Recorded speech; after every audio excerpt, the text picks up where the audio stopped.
Good morning, everyone. We're going to get started with today's webinar, Perinatal Mood Disorders, Tips and Tools for Working with Mothers and Families. The agenda is listed here on the screen. We'll start with some information about evaluations and contact hours that will be offered after today's presentation. We'll also review the technology that is being used, introduce our producers, provide a recap of the first two webinars in this series, provide an overview of general strategies for working with a client who may be depressed. Then we highlight some specific interventions used by home visitors to share some experts from the field and allow some time for questions and answers.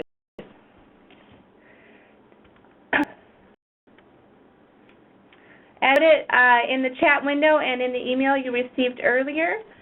Phones will be muted during the majority of the webinar, but there are still ways to interact with us during this muted time. If you have questions or would like to provide some input, you can type these into the chat box at the right of your screen. You can also click the raise hand icon located above the chat box and we can unmute your phone line to speak. Our preference, though, is that you please use the chat during the muted time. We'll let you know when we unmute all phone lines.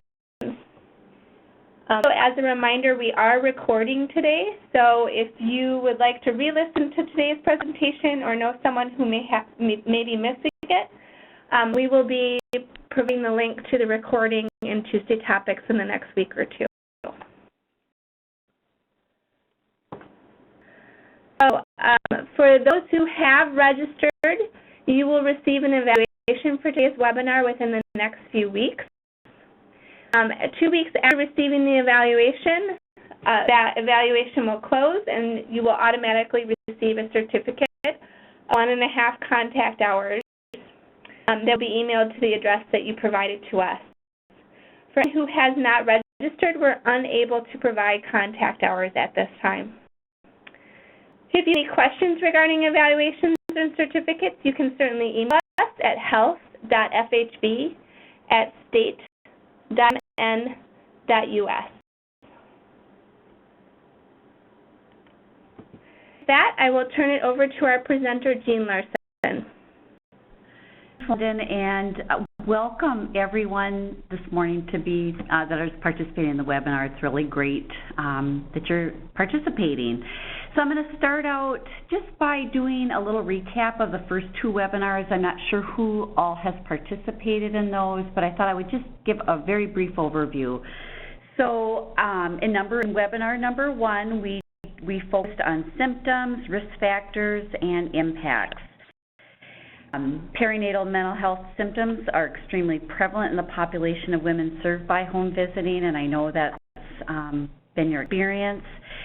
It's estimated that about 20% of moms will be identified as having severe depression, and about half, or 50%, will have some symptoms.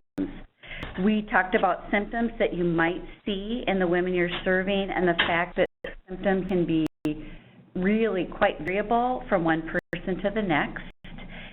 We view the negative implications of untreated depression, not on the woman herself, but on the relationship with the baby. And then finally, we had an opportunity to gain some insight for what it's like for the home visitor and the fact that it's challenging, and we talked about the importance of self-care.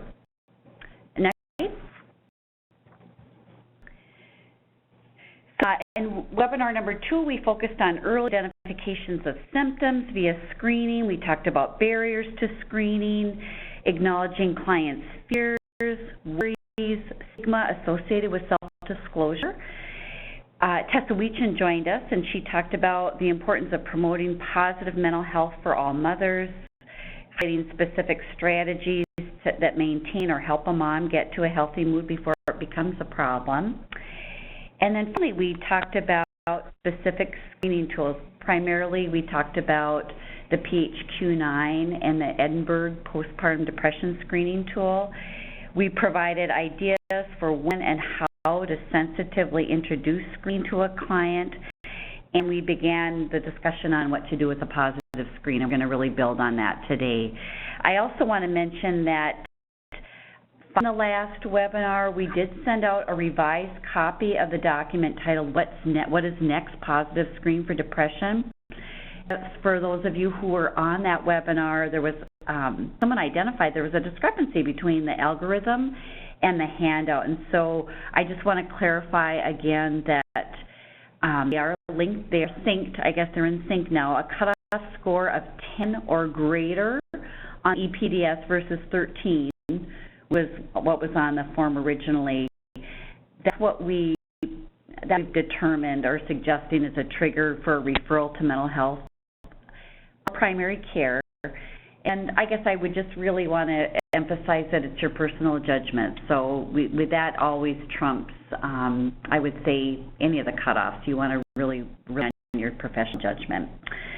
So with that, we're going to launch into the new content. So can you do next slide? So for today's webinar, we're going to highlight some of the roles of the home visitor, and I've outlined those on this slide. So starting with, well, actually, we're going to start with a polling question. So, Lynn, can you set that up for us?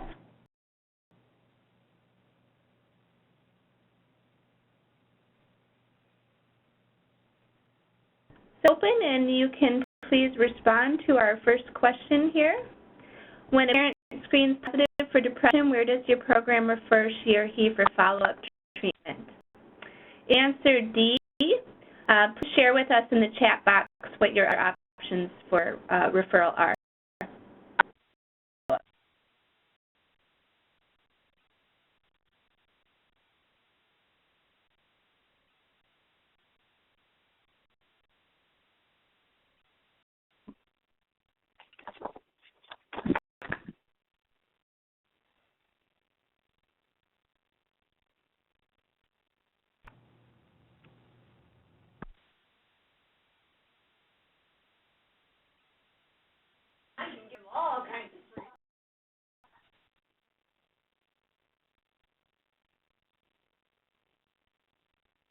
Okay, it looks like there's a few people who haven't responded yet, so we'll give you a few more seconds and then we'll close the poll.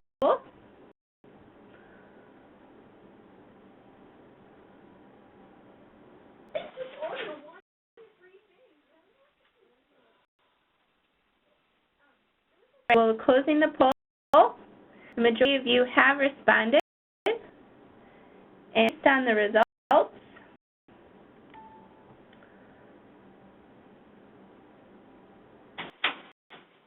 nearly 60% of you refer to an OB, family physician, or pediatrician. 20% refer to a mental health therapist, and 4% to another individual. For those of you who responded other, the people said it was all of the above. Okay, thank you so much.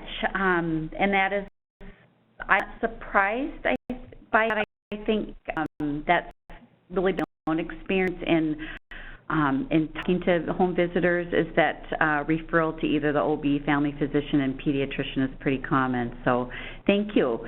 So I'm going to talk, we're going to just go over some of the roles that are mentioned on that first slide. So the first one is support and treatment.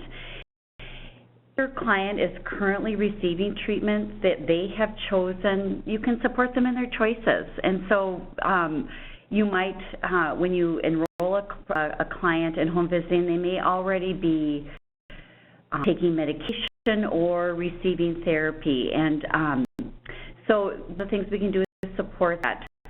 You probably know this from your own experience that some clients might feel really uneasy about medication, and for example, they might have concerns about the risk to themselves or the baby, and if this is the case, we listen to their concerns. We can offer to review the medication with them.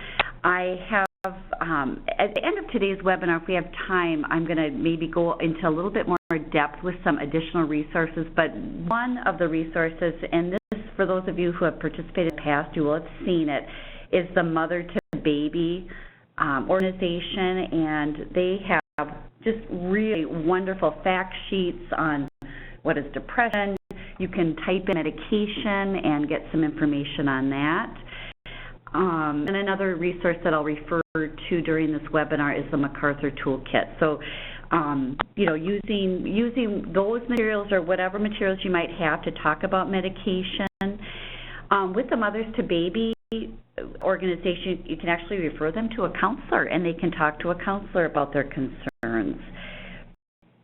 The handouts that I asked London to send out is something called the MacArthur Depression Toolkit, and in that, what I would include it's a pretty bulky toolkit, and there's a lot that you may not use, but Appendix 2 has some specific patient education tools.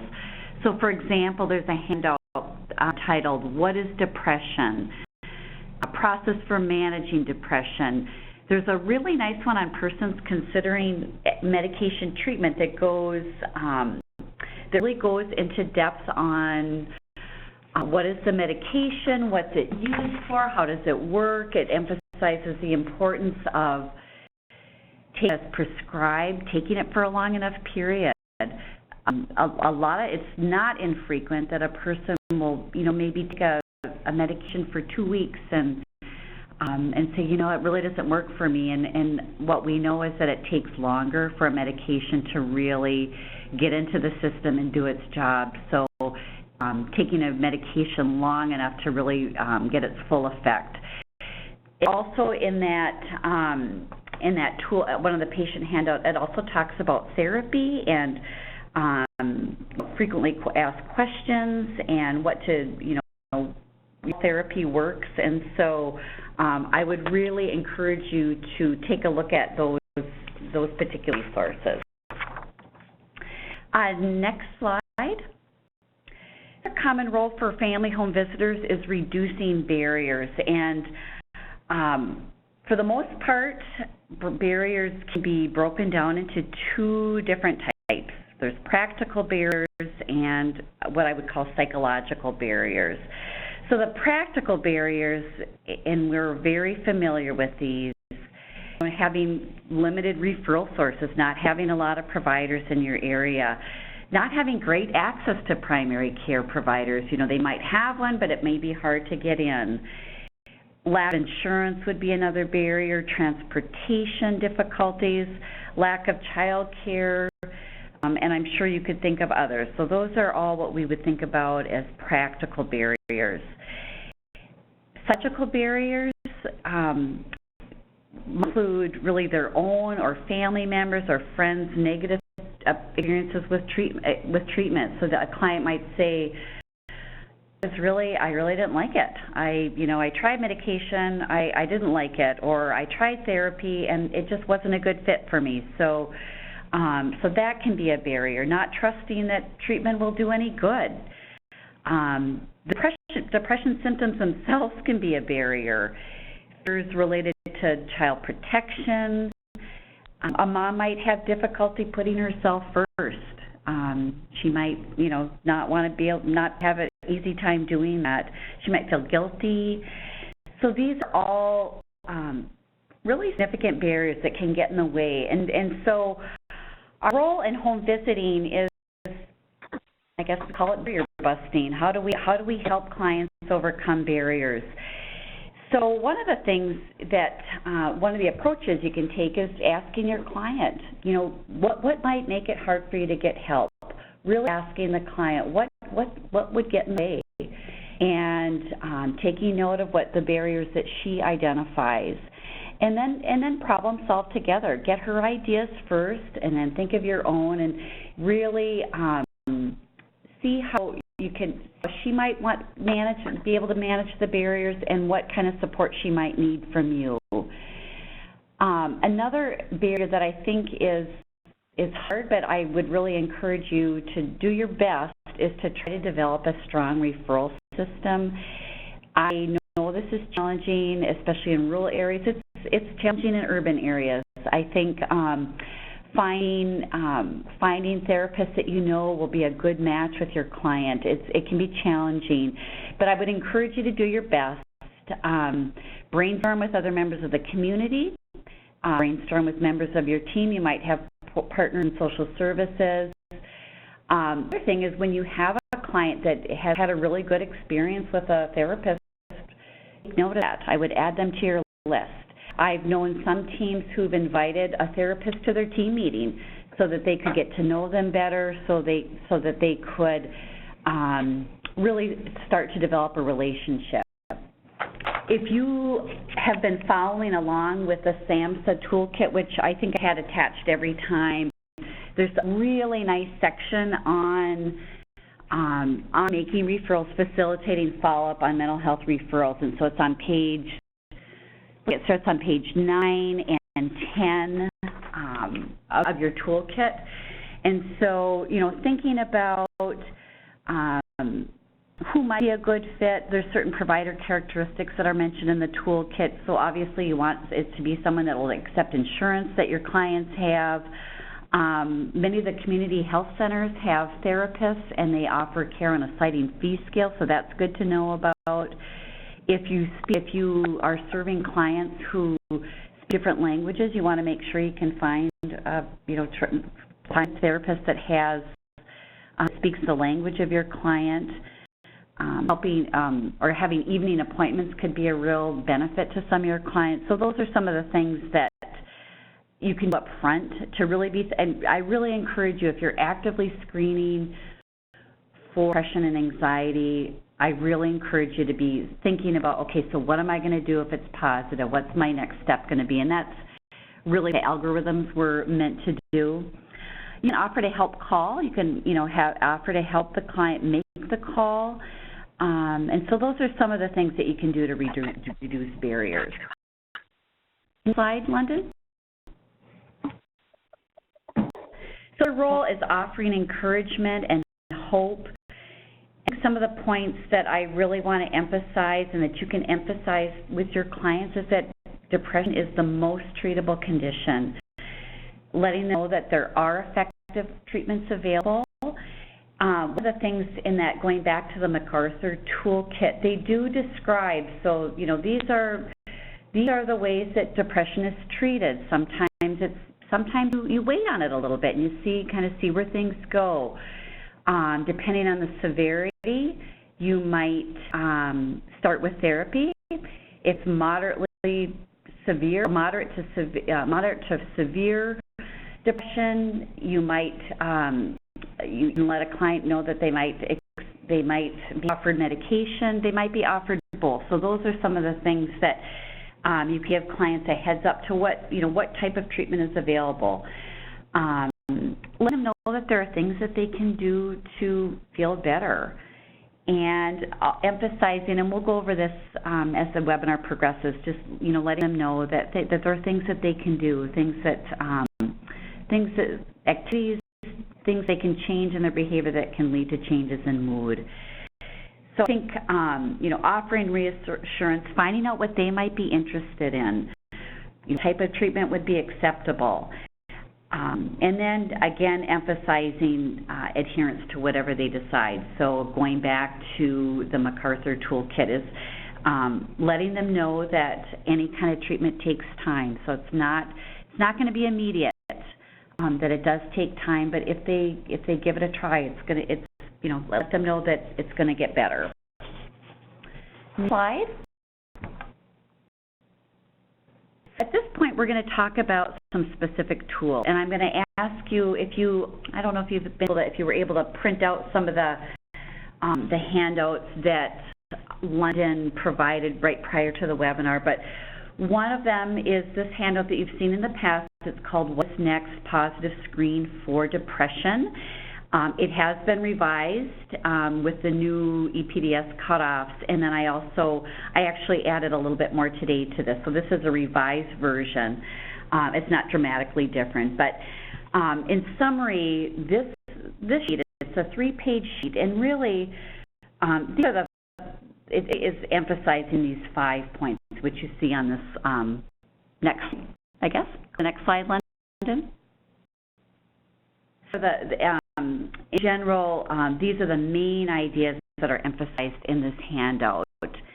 So the first one is listening, and I think for those of you who've been in this work for a long time, and even if you've been in this work for a short time, you've discovered that this is really one of our most powerful tools. As we about in previous webinars, you may be the first person that has asked her how she's, asked a mom how she's feeling. And so listening is really a powerful tool. Secondly, you want to validate your client's feelings. And in here, point I guess I'd like to emphasize is letting the client know that it's not her fault. There are things that she can do to get better, but really validating that her feelings are real. She's not crazy, and a lot of people, they think, they're worried about self-disclosing because people will think they're crazy, and we want to always let moms know that that is not the case.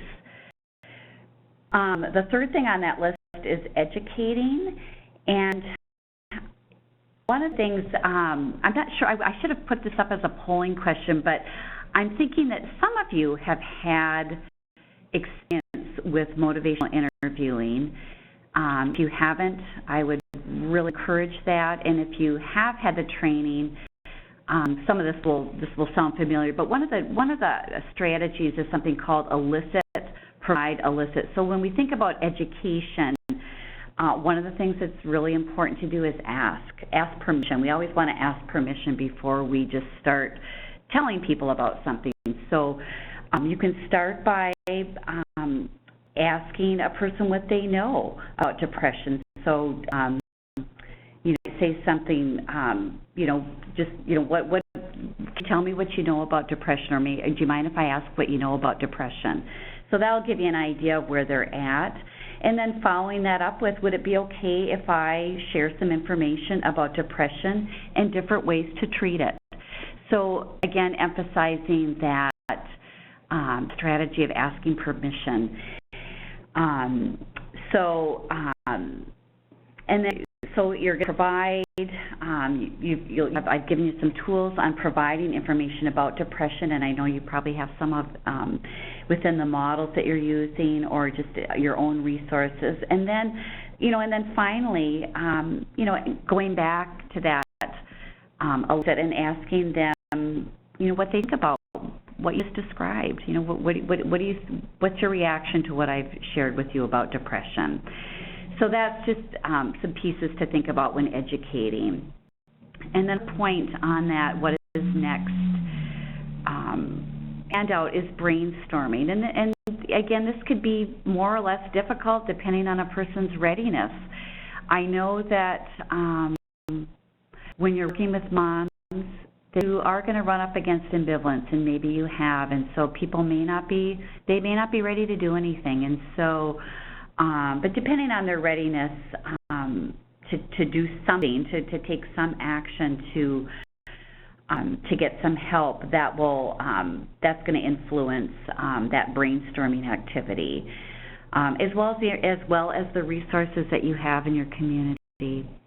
And then the final point on that handout, what is next, is self-care. And Tessa gave us some really nice ideas about self-care during the last webinar, and I've listed a few of those there. So relaxation, belly breathing, slowing your heart rate down, helping identify some meaningful activities. Might be being outside, going for a walk, reading scripture, whatever it may be that's meaningful to the client, and then really helping that client schedule something. Okay, so what do you think you can do, and then again, maybe going back to some of those motivational interviewing techniques. So what is the likelihood that you can do that? So I really encourage you to use motivational interviewing when you're working with this particular issue. Okay, next slide, London.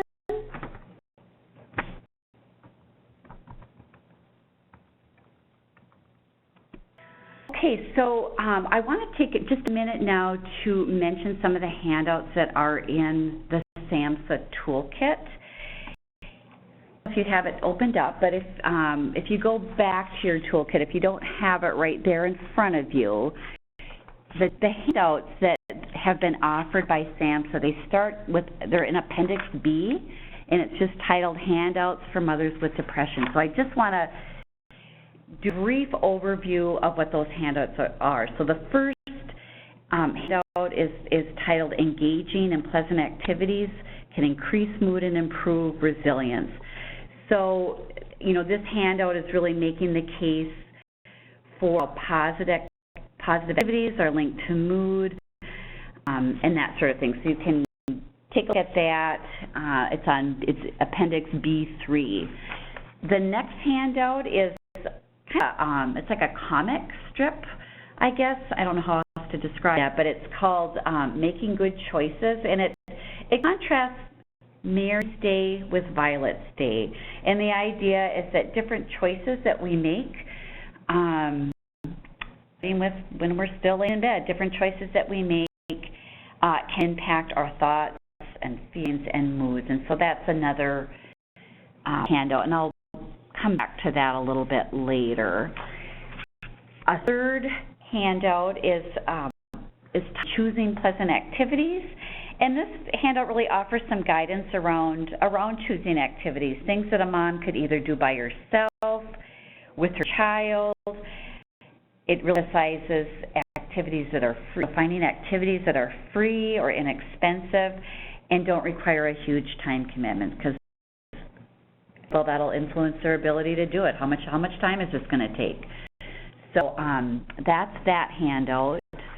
And then the next one is really just highlights different types of activities, and you can see from that list if you're following along. And these are some of the things that Tessa really emphasized, so getting enough sleep, eating meals, drinking enough water, going for a walk, and they're broken down into different categories. So some activities are related to self-care, some are activities, some are learning activities, and some fall into this category that are called meaningful activities. So those are just, again, some ideas, and maybe this is something that you could take out and to a client about. These handouts could be used as is, or you can adapt them.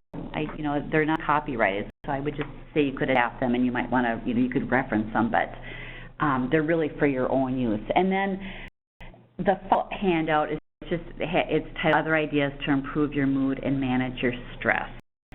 And so those are on page B11, and those things we've talked about. So in contact with others, relaxation techniques, and that sort of thing. So that's it for the handouts. The other thing so in the toolkit, go to Appendix C, there were references to different, other strategies. There's an Appendix D. I think it's, it's under other, it's called Other Useful Materials. And some of these I decided to research. I had participated in the webinar, so I've had this toolkit for a while, and I researched the materials that they had offered. And one of the handouts that you have, it's called the MacArthur Depression Toolkit, and so that was one of the things that I found on this list. The other thing that I found on this list was something called the Mothers and Babies course, and I wanted to just give you a little intro to that. So if you could go to the next slide, London. So I found the link to this on the SAMHSA toolkit, but I also provided a link to a site in Illinois. It's through Northwestern University in Illinois that's using this intervention, and so I provided a link to that in your other resources. But anyway, I just wanted to spend a little bit of time talking about Mother Babies course. So it's built around cognitive behavioral therapy, interpersonal therapy, and psychoeducation. Next slide. And the target population for the Mothers and Babies course is women who are at risk for developing clinical depression. So the types of women who are referred to either a I'll say referred to the group intervention would be people who may have some symptoms, but not really severe depression, because it's a intervention that's really designed to reduce severity. And it started as a 12-week course. It was modified as an 8, and it's also now modified as a 6-week course. There's 3 modules, and the reason I'm talking about this is that when I look at the handouts in the toolkit, they are really drawn from this particular intervention. So you'll get to see the link to that. It's also been developed as a one-to-one intervention that so someone took the 3 modules from the 6-week course and broke it down into 15-minute segments that you do at the end of a home visit. That's a little bit how it's been used in home visiting practice. Slide, London. I'm just going to give you a highlight. So the first module is that point about, the major point is, what we do affects how we think and how we feel, ourselves, others, and the world around us. And so in that first module, they focus on those pleasant activities that you saw on the handout. So thinking about what pleasant activities do you like to do, thinking about things that don't require a lot of time or cost a lot of money, things they can do by themselves, things they can do with children. And then what gets in the way, what are the obstacles, and they introduce something, they call it, like in CBT, they have people who, if you have clients who've done cognitive behavioral therapy, that is an intervention that sometimes gives women or gives clients homework. In the Mothers and Babies course, they call it personal projects as opposed to calling it homework, and that's really picking 1 or 2 pleasant activities that they will do, that they feel like they can do, and they have confidence that they'll be able to do them. And so, going for a walk, reading scripture, journaling, listening to music, all kinds of things. Next slide. And then the second module talks about how we think affects the way we feel, our body physiology, and so the emphasis in this module is just recognizing that it's possible to change the way we think, really acknowledging that we can do that, and again, the skills that are in that are having a common understanding of what around thought patterns, kind of that all or nothing thinking, blaming oneself, or really negative. And I'm sure that if you've dealt with people who suffer with depression, you've seen this. It can be really tough, and just I'm a terrible mother, or just having feelings that blaming oneself. Those are some of the things that this intervention really tries to halt and put a hold on. And so and then the third module, if you go to the next slide, module is really on helping develop a support system. And I'm thinking that this is very natural within the work that you do, but the idea, at least from the Mothers and Babies course, is this relationship between depression and contact with others, and that it's reciprocal. So when someone is depressed, they have fewer positive contacts, and when they have fewer positive contacts or more negative contacts, they might become more depressed. And so part of this model really focuses on developing or doing a list of people that they can count on, and so and really helping people brainstorm on who can they really go to provide support. Maybe they're just thinking of a very limited focus of support, helping them think about who else could they go to. Maybe it's somebody in their church, maybe it's a neighbor, and you'll think about others, but really trying to help moms think about who else do they have in their life, and recognizing that having a strong support system can really make a difference. If for those of you who have gone through NCAS training, I think about the network survey. The network survey is an activity that you can do with a client to really get them to think about who do they have in their life, who do they have in their life that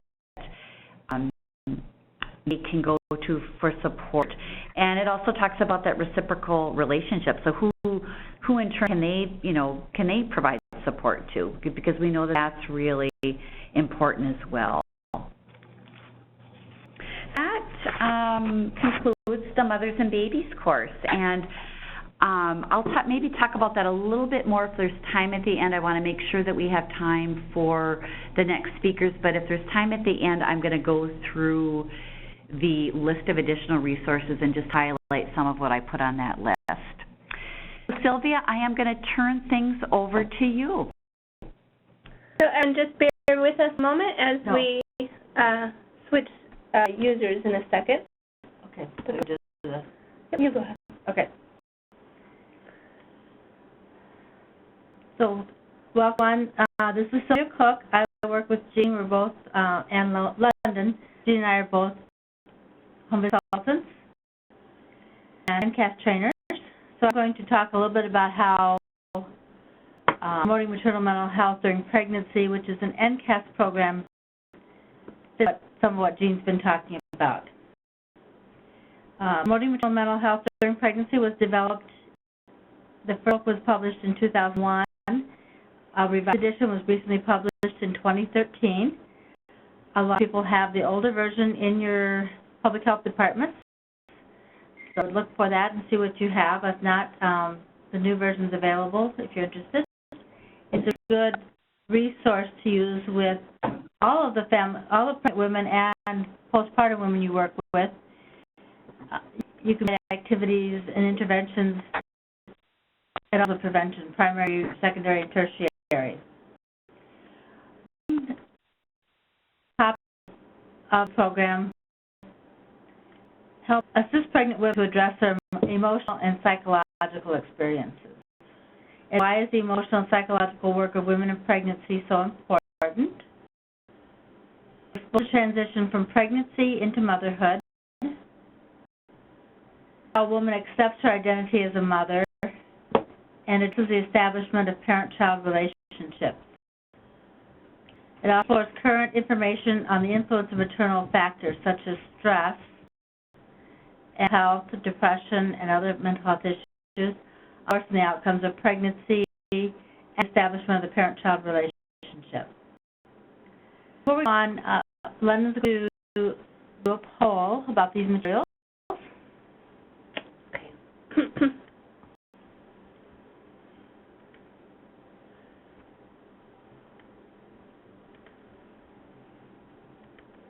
Okay, the poll is opening, and we'd like you to respond to, I am familiar with promoting maternal mental health during pregnancy and these tools in my work with pregnant moms. Yes, always, sometimes, no, not at all, or not familiar with this resource.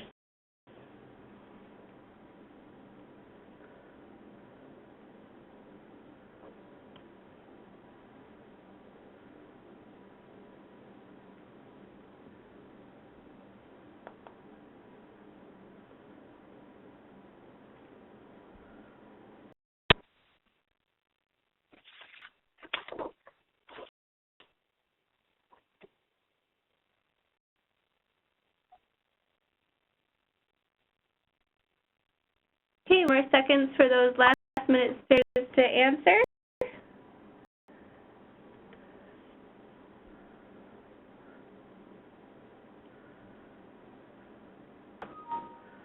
Working the poll.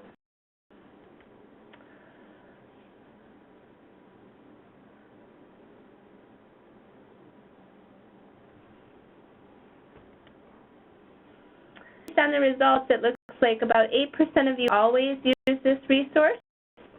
30% sometimes do, 12% do not all, 24% are not familiar.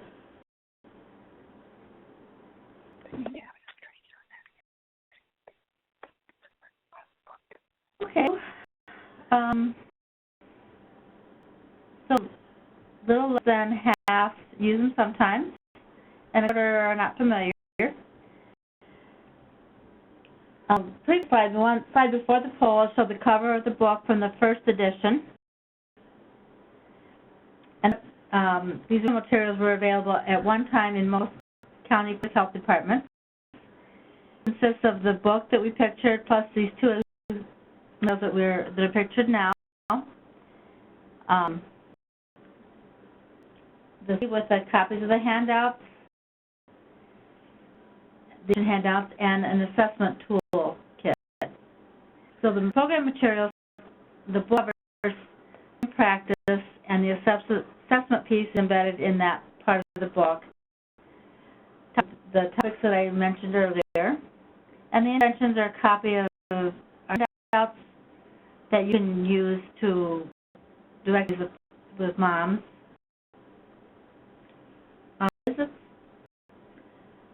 Equipment and also is applicable during the postpartum period for some of the activities.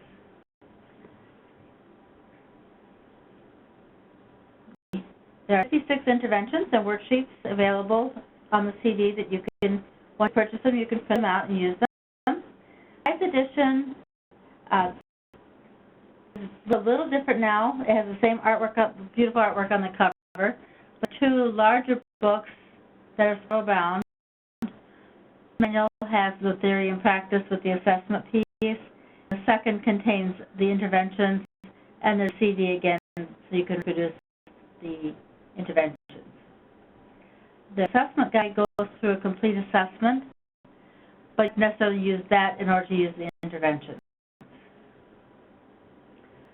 So it'd be helpful to walk you through how you might use some of these materials with a woman.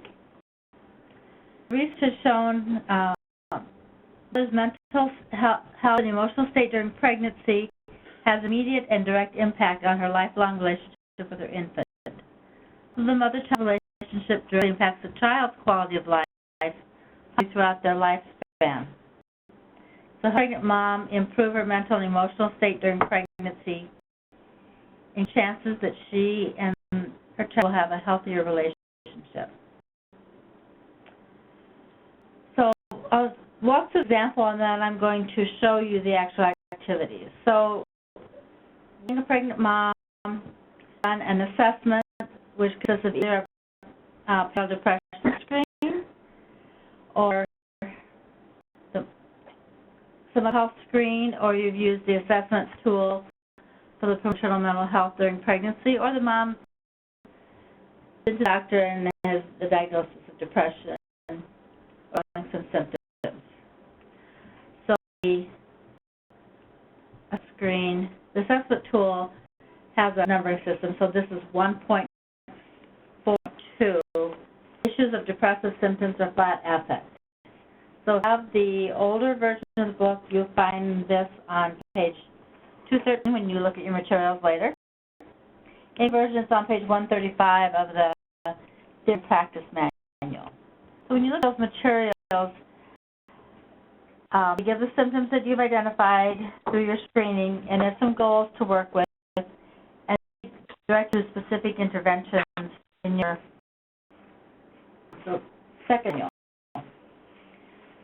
That they pick for depressive screenings and flat affect are Unit 1, Entering Motherhood, Unit 4, Relaxation and Well-Being, 5, Honoring the Woman in Me, or 6, Making Space.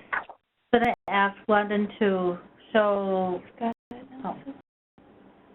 You can just share Adobe it. And then we'll go to. Okay. Just gotta go to. Share.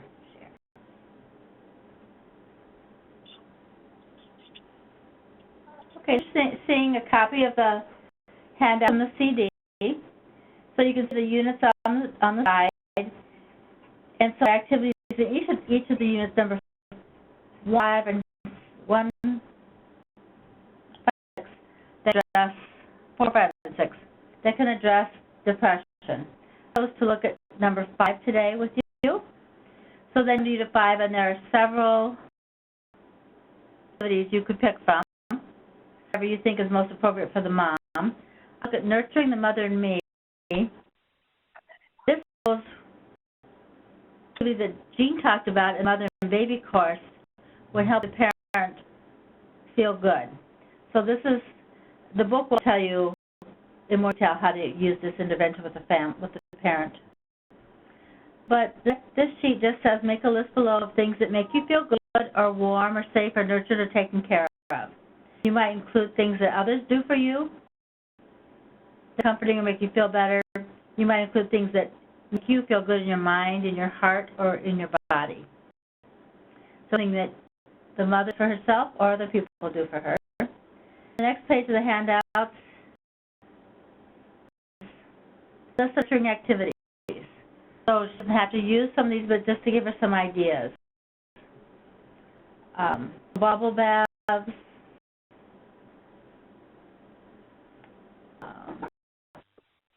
mug of tomato soup, keeping journal, Jean had mentioned that, preparing a party just for you, music, sing with your childhood blanket. Those are some examples of the activities.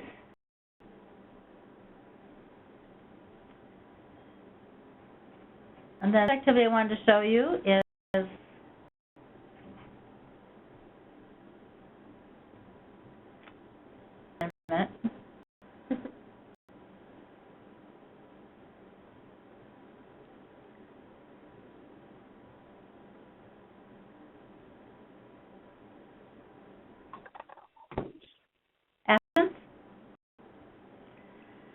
So some examples of affirmations that I might choose to give this to herself to make her feel positive. Affirmations are something that are appropriate at any time during period or postpartum. Here's an example of how they make changes. So this is where your motivational interviewing would come in. So they chooses the affirmation and then describes the situation that's occurred in her lifetime, and she can make changes to make her to an affirmation.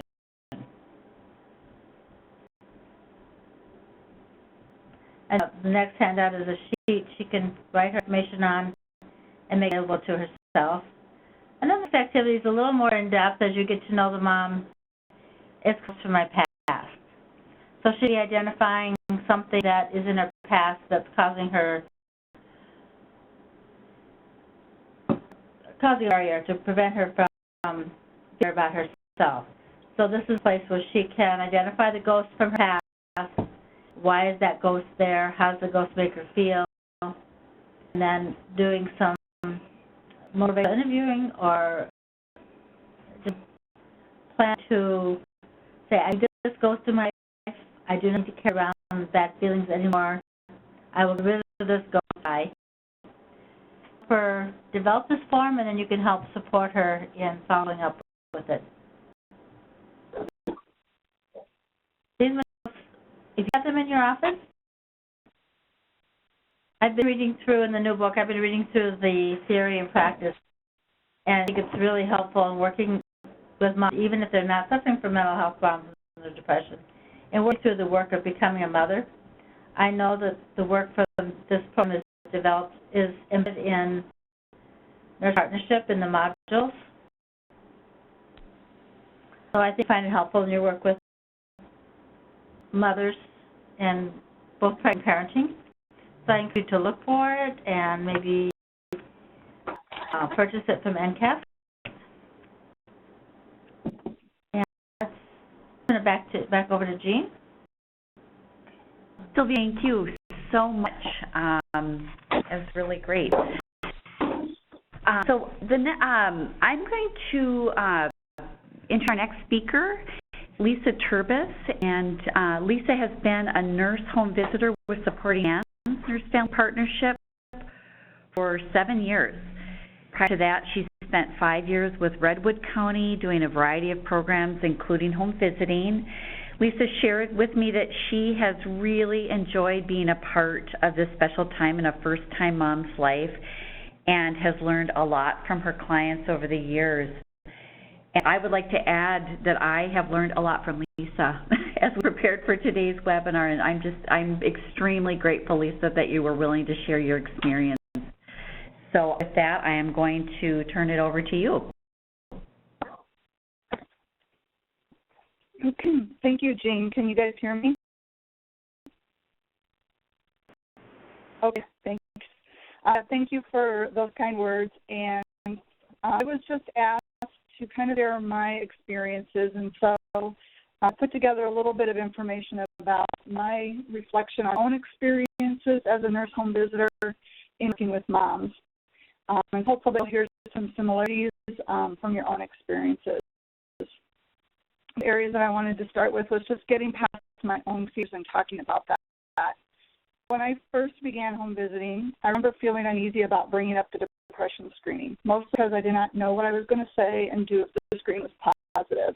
We've all been there, but after some training in perinatal depression and some experience, at some point my mindset shifted, and I was able to see that approaching the topic of depression could be handled like any other topic. Being matter-of-fact about it and the treatment and intervention options available would make me more confident in my role. So as a nurse, I did know enough about depression and its treatment to be effective and supportive of my clients. I didn't need to fix her depression. In fact, I couldn't fix her depression, but my role is to help her recognize symptoms and understand the effect of those symptoms on her relationships, more importantly, the relationship with her baby, and understand what her treatment options are, and support her wherever she is. So, which leads me to the tool that I always have with me. We've all loved the suitcase of stuff with us, right, for visits, and then always seem to be missing one item we think we need at that moment. But anyway, you always have yourself, and so the therapeutic use of self, for me, starts with really taking a breath, in myself that I want to just be an effective nurse. I don't have to be the nurse that has all the answers. And so starting out in talking about depression with my clients, I do that with introducing the screening tool and just how routine the screen is, that we screen all moms, saying something like, we know that pregnant women are at higher risk for depression and anxiety, so in our program we screen all moms periodically. And then Sorry to interrupt you. We have a request if you could speak a little louder, please. Okay, I'll help this. Thank you. I'm sorry. So I would approach them with saying something like, we know that pregnant women are at higher risk for depression and anxiety. And in our program, we screen all moms periodically. I get her permission. Is it all right to do that now? After I share the results with her, I like to ask her if her score surprises her or not.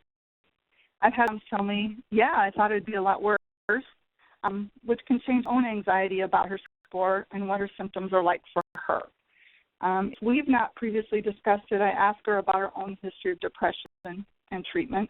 I try to affirm the positive actions and successes in the past. So she's gone to therapy. I want to affirm that choice, that did that for herself. If she's been on medication, just point that, it takes courage to ask for help and to be willing to have to ask someone for appointments to get her medication and to take it, and also acknowledging the challenges of their failed treatment experiences. So we know some moms who've said, just like Jean had said earlier, therapy didn't work for me, the medicines don't work for me, I've tried them all. I think just that and acknowledging that it is difficult sometimes to find that right therapist or that right medication goes away.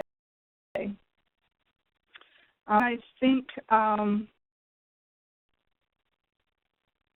just asking about her responses on the screen, so going back to that and looking at where she scored maybe a 2 or a 3, picking out a couple of those and asking her to tell you more about that.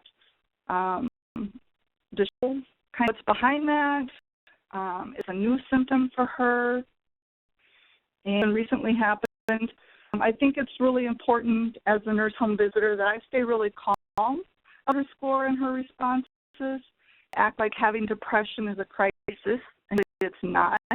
She not be as honest with me in the future about her answers. So, again, just very matter of fact that we can work through this, and it's going to be okay. As far as specific intervention tools, I do want to kind of reiterate what Sylvia said. The Promoting Maternal Mental Health, I think, is an excellent resource. I used a couple of different things in there, which I'm going to point out, but also that it is embedded in nurse-family partnership, which is something that I'm more familiar with. So I'll just give you some examples in a little bit about specific tools in those particular areas. Some other examples of just being myself, interventional tool.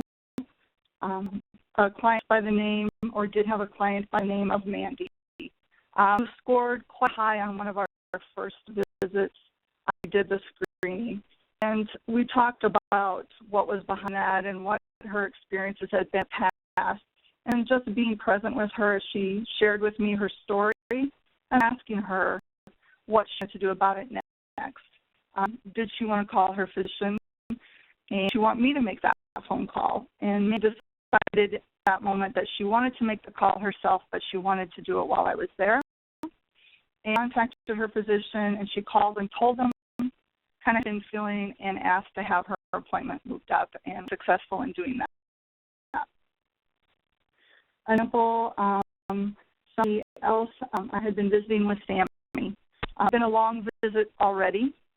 I looked at her total score on the depression screen. It was 15. And she had dismissed the idea of seeking a treatment at time or doing much about it at that moment. After I'd gone back to the office and I was reviewing her responses more closely, I noticed that she had responded with studies to question number 9 on the PHQ-9, which is about thoughts of harming yourself. I called her back. And I told her, first I apologized for not noticing that when I was with her, and that I felt it was important for me to talk to her about that, and that I cared about that response. And, we did talk for a little bit longer, and she shared with me that burning herself with cigarettes or cutting was something that she had done in the past to relieve pain. She thought about that, but no, she hadn't done it for a couple years, and she'd never do it now while she was pregnant.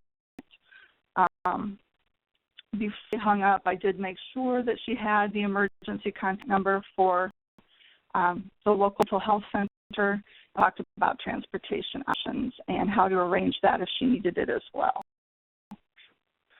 So, the idea that I cared and I wanted to know more about that, literally as therapeutic as any specific tool that I might have pulled out at that time had I been there with her. Again, as far as some specific tools, I have used the NFP tool in the How Can I Stay Mentally Healthy packet that talks about having an emergency plan and identifying what some of the client identifies some of their triggers, what some of their symptoms are. How do they know when their anxiety is escalating? How do they know when depression's getting worse? And what have they done in the past to make themselves feel better in that moment? And so with Brittany, that was really helpful. Listening to music was something that always helped her relax. Anxiety was an issue for her. Talking to a friend or talking to the father of the baby would help her. So we just made a plan in looking at that and just giving her the opportunity to think about what my triggers are and what my feelings are. The tool that I used with several clients are deep breathing exercises, and there's one in the Promoting Maternal Mental Health. Something like breathing 1, 2, 3, I think is the name of it, and it might be in unit 3. 100% sure on that right now. Also, in the NFP materials, there's a handout that talks about taking a deep breath, and have actually demonstrated that with clients and practiced with them in the visit. I think it might be a throwback to my own Lamaze breathing experiences, but it would help me eventually run in life too. So it has done that for me. For some moms, I've also just been focusing on nurturing self, which brings up the very unit that Sylvia mentioned to you, promoting maternal health. I've given mom copies of the different nurturing activities and asked them to pick one I haven't done in a long time, or one or two that sound especially nice to them, and see if they would like to make that a goal between the next visit. Then the huge craze right now with adult coloring books. They're everywhere. And I think that coloring can be very relaxing. And so I know I've shared with clients that sometimes that's worked for me, and that's a available resource right now.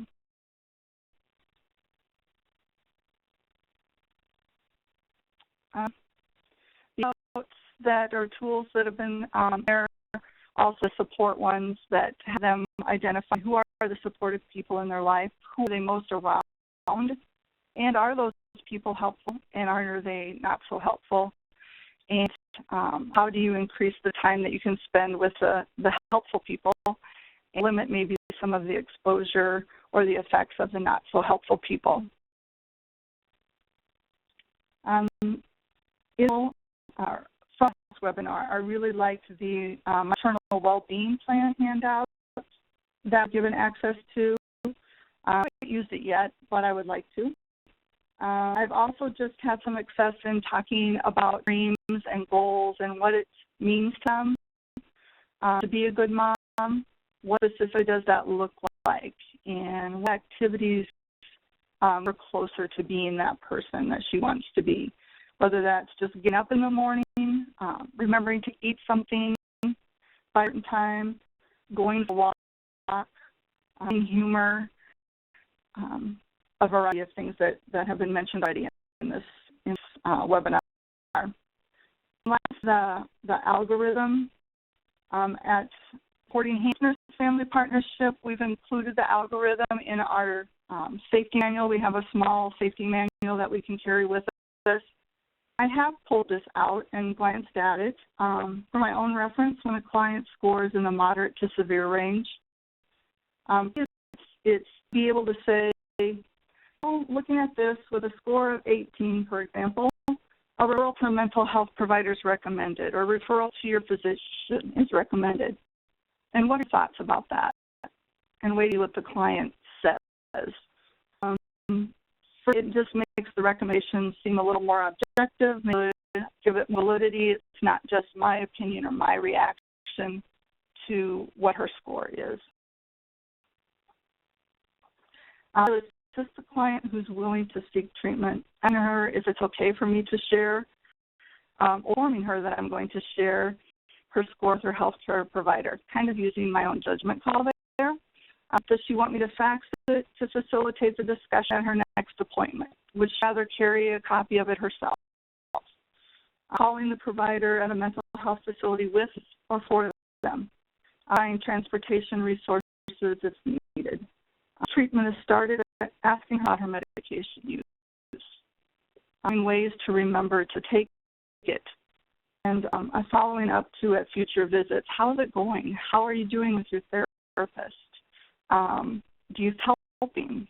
If it's what do you think a therapist would help? Do you think a different medication? What do you want to do about it? And two, we have the client who isn't. And having a client who doesn't referral to a provider is tough. First, we want to fix the problem, and we know that treatment can help, but our decision. And that's the risk for immediate harm to the client or someone else. I think we have to affirm the client's right to choose. To her, my belief that she deserves to feel better, that I think she's worth it, and it may not be easy, but I'll be there with her, and that she has contact information for providers and emergency numbers for when she's ready. I also had clients promise me that they won't do anything to hurt themselves or their baby without calling the emergency number first. In conclusion, I mostly would just want to show a message, don't sell yourself short, that you are the tool, you help each visit, you are present her in the moment, you encourage her, you remind her she's not alone, and that she feels better, or that you are not alone in this work. A supervisor, a coworker, or a mental health consultant who can guide you as you guide your client. And two of my favorite quotes, this is work, and you are doing a good job, and like the perfect parent, there is no perfect nurse, but there are a million ways to be a good nurse. And so I'll open it up to any questions if anybody has any or comments. Please enter them into the chat window at this time, or in a few minutes we'll be unmuting everyone's line for the question and answer session. Thanks, London. And Lisa, thank you so much. I am continuing to learn from you, so I really appreciate everything you shared. You emphasized some wonderful points, and I took notes, which is great. I appreciate that you, cut us back to the client that may not be ready, and really emphasizing that, just telling the client, it's up to you, it's your choice. And I think that's, we all know that that behavior change is hard. It's hard to take that first step. And for some of our clients, it feels like a huge risk. And so, really, everything you shared, Lisa, was extremely valuable. So thank you for that.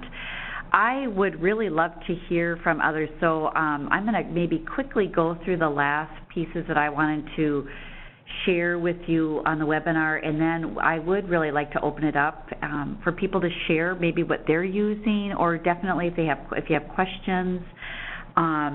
I wanted to, going back to the What is Next handout, there is a little section on, it's titled What About the Baby? And we talked about this in the first webinar, really what the impact of depression has on that mother-infant relationship. And from your experiences that if a mom is experiencing depression, she may not be experiencing a lot of pleasure with her baby. She may not be really interested in her baby. And so knowing that depression really can have a pretty powerful impact on someone's parenting, I wanted to talk a little bit about that. And so on that next slide, in London, I had to refresh my computer screen. I keep timing out, but there should be a slide titled What About the Baby? And so I have on there a couple of things just that I'm thinking some of you may use. They are the NCAS teaching and feeding scales, and those are really objective measures that you can use in the home to get an idea of how is the baby doing, how is this relationship going, what is this interaction like. So that is one of the tools that you have at your disposal. I'm pretty certain that most of you are using ASQs and ASQSEs, and so that's another window into how the baby is doing. I also, in the handouts that were emailed to you this morning, I did get the list of infant mental health clinicians that are in Minnesota. I voluntarily populated list. I emailed Catherine Wright, and she's from the Department of Human Services, and she sent it to me. But so those are a list, and infant mental health clinicians are really there to provide support, assessment. They really focus on the infant-parent relationship. And so I really encourage you, if you have access to an infant mental health clinician in your area, and you feel like a referral would be helpful, I would not hesitate to do that. So, and you have that list of resources. And then, collaborating with other clinicians to support treatment of maternal and or infant disorders delays. So, with parents' permission, working with a pediatrician, working with a family practice provider, working with the OB, really not know how valuable you are. You might have to tell them that you are in the home, you are visiting the mom, and you have a different lens into what's happening. And so, if they don't know about you, you can let them know about that you're there, and try to encourage that collaboration as much as possible. So I think that is the last slide. Let's go to Q&A, and I think what I'd like people is if you have ideas that you want to share with other home visitors, we would love to hear that. I'm sure others would love to hear that. If you want to give some feedback on the webinar, that's great, or things that you still need, or I realize that we probably didn't meet all your needs in these webinars, but we gave it our best shot. But anything you want to share at this time, I would really encourage it, and ask questions as well. So, Len, are you going to open the lines? Yeah, and 1 second. We have 2 questions that have come in through the chat. This is from Denise, and she's wondering, is there or will there be more trainings on promoting maternal mental health? Because several years ago, these trainings were offered. Well, we'd love to. The training. Sylvia, if you want to jump in on this.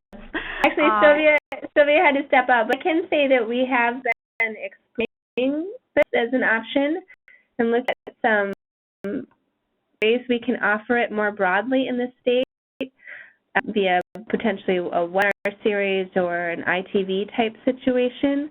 But it's still very much in the planning stages. It's a very costly training, so that's something we also need to really plan and budget for. And maybe I'll just add that obviously I have not participated in that training, but I have heard nothing but fabulous things about it, so I know it's really good. But I wouldn't let that get in your way of using materials. It's pretty well laid out.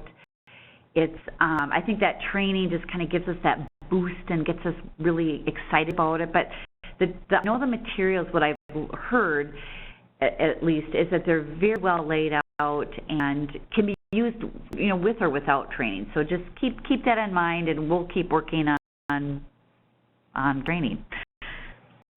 Is there another question? I have a question from Marilyn, and she's wondering, can the handouts talked about be used as an adjunct for a mother who is already seeing a therapist? Did you read that? Can handouts that have been talked about be used as an adjunct for a mother who is already seeing a therapist? Absolutely, Marilyn. I would say absolutely. I'm not sure exactly what specific handouts you're referring to, but they're pretty general, and I'm thinking that they would likely complement. Okay. So, time everyone, I will unmute all phone lines. So, as noted in the chat window there, please be prepared to correct for any background noise on your end that might be distracting to our other listeners.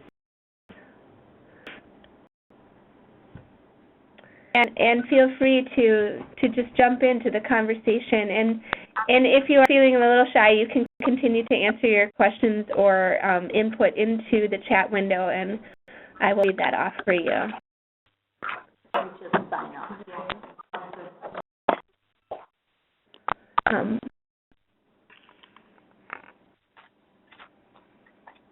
So those are unmuted at this time.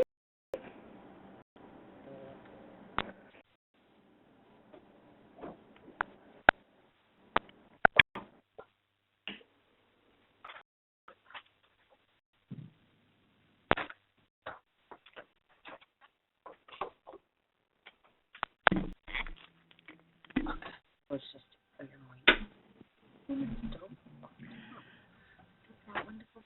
liking, maybe that somebody, maybe just so we don't sit for too long in silence, maybe what we could do is ask people to, could that if they wanted to say something? Okay. Yep. Would love to hear from people, but I don't want to, maybe what we'll do is could share the list of resources that I wanted to refer to. Okay. If somebody wants to jump in, please do. I'll go over these resources and be thinking if you might want to share. Maybe you could mute the lines, London. Again, sorry. Oh, second.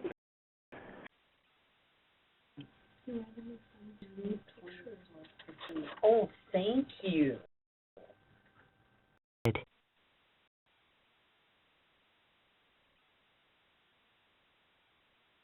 One of the handouts that I had asked London to send out was it's titled Additional Resources. So I just wanted to get an idea what's on that sheet. It's pretty self-explanatory, so I don't need to spend a lot of time. But that first, you have that tool handy. One is the mother to baby, and I mentioned that.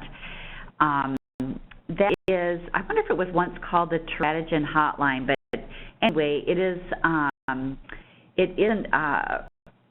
site where you can get information. There's fact sheets.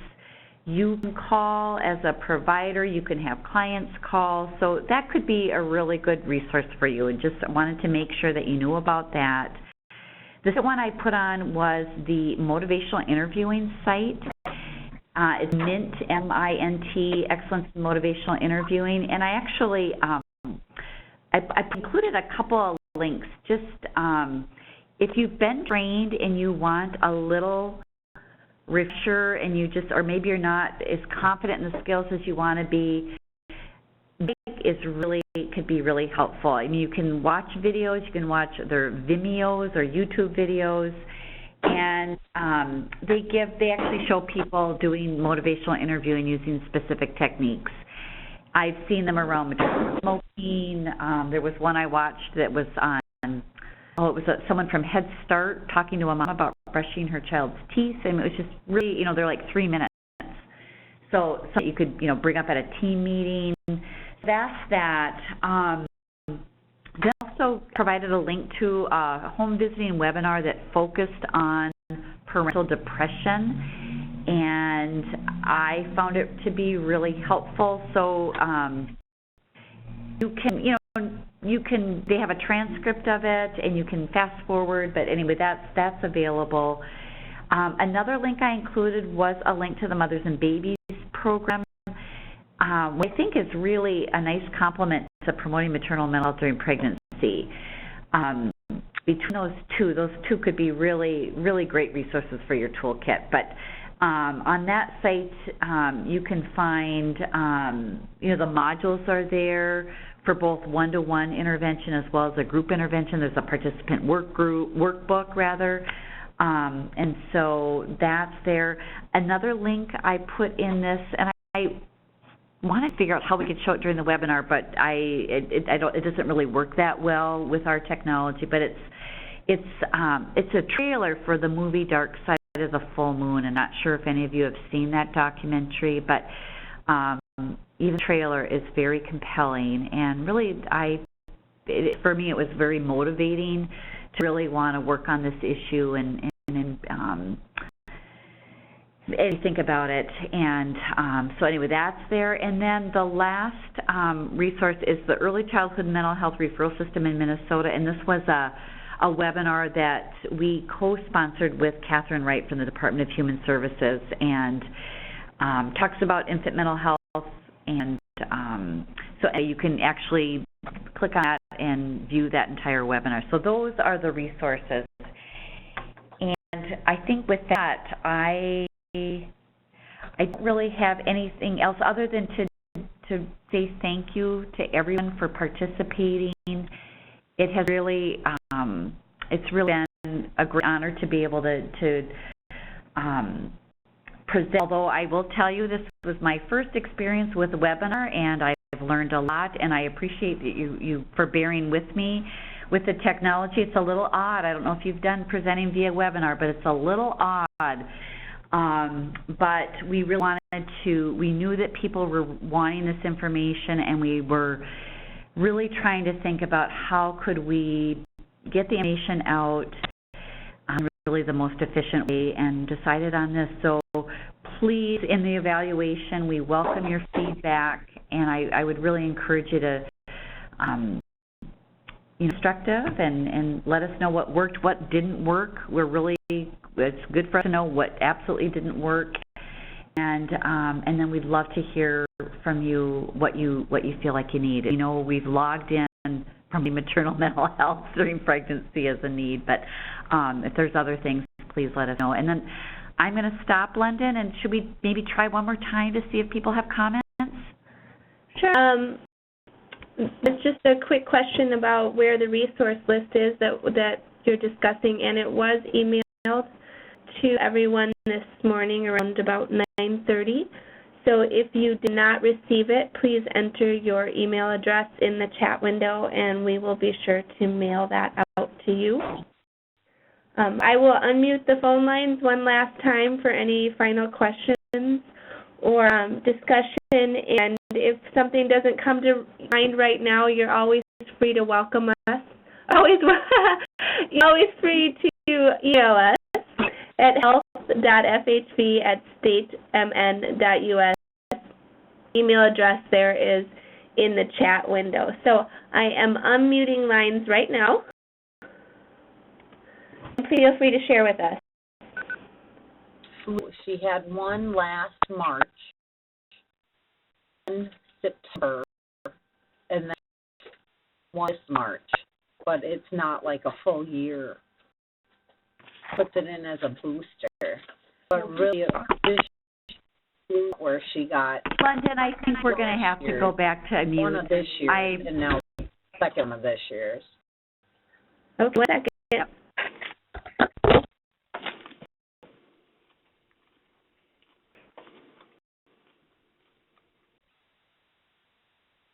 Muted. I conclude, London. Irene, we are all ready for that. Okay, thanks everyone for participating. I'm sorry, it just doesn't really, it's really difficult to unmute the lines. I know different people have different phones and maybe different capacity to mute and unmute, and so that's tough. So I think unless there are any further things that could be entered in the chat, I think we're going to conclude this webinar. There's nothing in the chat at this time. Thanks everyone. I hope you have a great rest of the day. Thank you.